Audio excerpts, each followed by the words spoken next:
Chicago, the turn of the 20th century. The streets are teeming with newly arrived immigrants, and they bustle with the sound of foreign languages, horse-drawn carts, trolleys, and street peddlers selling their way to a better life. America's cities are growing by more than 500,000 a year, and as the city grows, the city's classrooms grow. In Chicago, students sit 2 or 3 to a desk. Supplies are a luxury, and the occupants can't escape the chaos of the streets below as the sounds of the city compete with the voices of the teachers. The overwhelming majority of teachers are women who have no political rights, are second-class citizens by most accounts. Teaching is becoming a lifelong job with low pay and no pensions. While the suffragette movement is fighting for the right to vote, teachers in Chicago are about to revolutionize the profession, thanks in large part to a 6th grade school teacher named Margaret Haley. The teacher must have recognition in the educational system as an educator.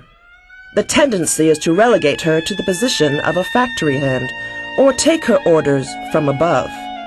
Margaret knew what she was talking about, having started teaching at the age of 16 in rural schools at first, then making her way to Chicago, when her principal refused to give her a $5 raise.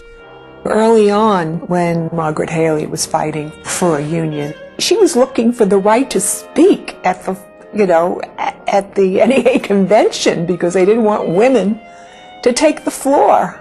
And she was a fighter.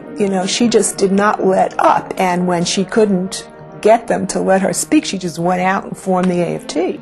Margaret Haley, along with a band of like-minded elementary teachers and a male high school teacher by the name of Charles Stillman, put the word out to teachers across the country that they were forming a national teachers union. Their goal was to unify educators, which would be an ongoing and difficult struggle.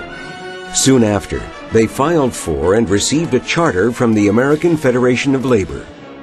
The fledgling union elected Stillman the first president, and Haley was the union's first national organizer. As long as you sit in the cafeteria or sit in the teacher's lounge and gripe to each other, nothing is going to happen. But if you get together, something is going to happen. Grit your teeth and organize. I always like to remind people, and especially in this day and age, I think it's important, because all the way back, when there were huge efforts to try to prevent us from organizing, and yet the teachers decided that, that they needed to organize, and that they could organize, and that they would organize, and they were willing to put up a fight.